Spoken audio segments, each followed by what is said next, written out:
आप मानते हो सारी बनाया था वही छोड़ गए उन्हें। फिर चौधरी देवीलाल ने जब कमबैक किया था वो कैसा कमबैक था, चौटाला साहब ने जब कमबैक किया वो कैसा कमबैक था। तो ये चीजें मैटर नहीं करती राजनीति में। इस तरह की बैक स्टैबिंग कर, मैं तो बैक स्टैबिंग ही कहूँगा इसे, बैक स्टैबिंग करने का जो प्रयास करते हैं। मुझे रामकरण काला जी की बात बड़ी अच्छी लगी। उन्होंने कहा हम राजनीतिक बात अलग हो सकती है मगर जिस पार्टी के एमएलए हम हैं उस पार्टी के साथ गद्दारी नहीं करेंगे, वफादारी करेंगे। लेकिन जिस तरह से संगठन में बिखराव हुआ है, इससे आप दुखी हैं या इसे चैलेंज की तरह एक्सेप्ट कर रहे हैं? दोनों ही चीज़ें होती हैं।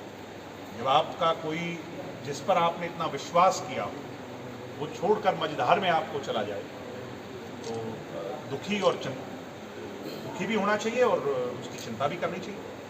चिंता कर करके उसको एनालाइज करना चाहिए, मगर जब अगला कदम उठे तो आपका हौसला उससे बड़ा होना चाहिए। हमने भी यही सीखा। सच्चाई ये है कि सभी प्रयास विफल हो रहे हैं। वो हरियाणा का एकनाथ शिंदे बनना चाहते थे मगर जो हश्र उनका हुआ, प्रयास जो उन्होंने किया, सभी विधायकों ने उनको साफ मना किया। वो चाह रहे थे बैक स्टैबिंग करना, पीठ में छुरा घोंपना, और बाकी इन चीज़ों से हमें कोई फर्क नहीं पड़ता। हमारा तो इतिहास रहा है। मेरे परदादा चौधरी देवीलाल जी को भजनलाल ने धोखा दिया, सरकार उनकी बननी थी। बैक स्टैबिंग कर करके गवर्नर हाउस में जो तमाशा हरियाणा में हुआ वो कोई भूल नहीं सकता। उन्होंने देश का प्रधानमंत्री विश्वनाथ प्रताप सिंह को बनाया।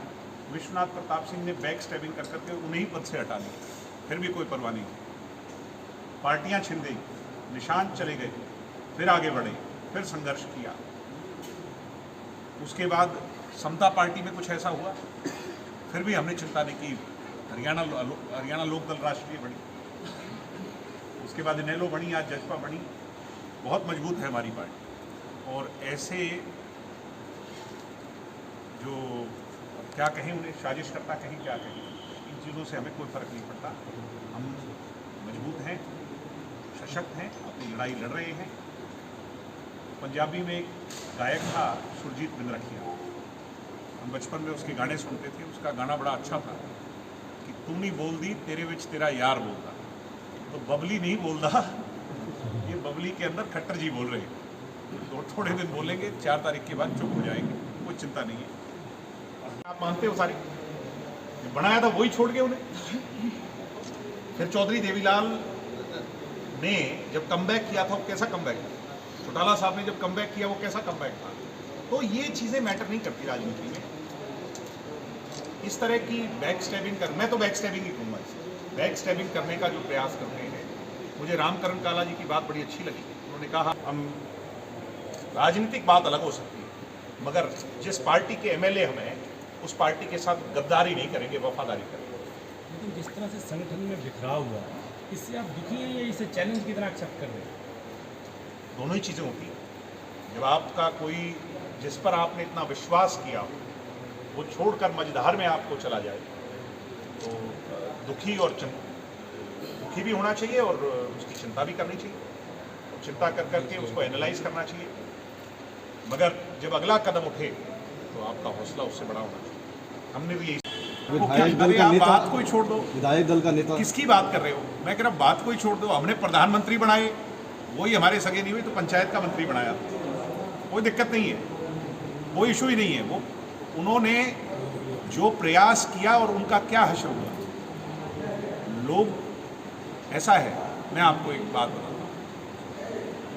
आप इतने पत्रकार हैं, आपके परिवार हैं, आपका एक एक ईंट से अपना घर बनाते हैं, उसको जोड़कर बनाने, खड़ा करने का जब प्रयास कर रहे होते हैं और कोई लुटेरा उस घर पर कब्जा करने के लिए खड़ा हो जाए तो फिर लोग, जनता उसको क्या कहेगी?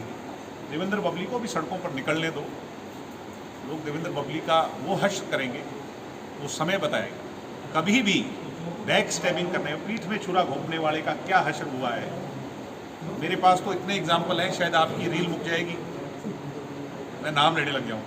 इन चीज़ों से कभी किसी का कोई नुकसान कर पाया है क्या? हमने इनेलो छोड़ी थी, पार्टी का झंडा, पार्टी का सिंबल, पार्टी का धनबल सब कुछ उनके पास छोड़ करके अपना घर बनाया। तभी आज भी लोग दुष्यंत चौटाला को पलकों पर बिठाते हैं। अगर उस दिन वो स्नैच कर करके आते वहाँ से तो लोग हमें उस बात के लिए माफ़ नहीं करते।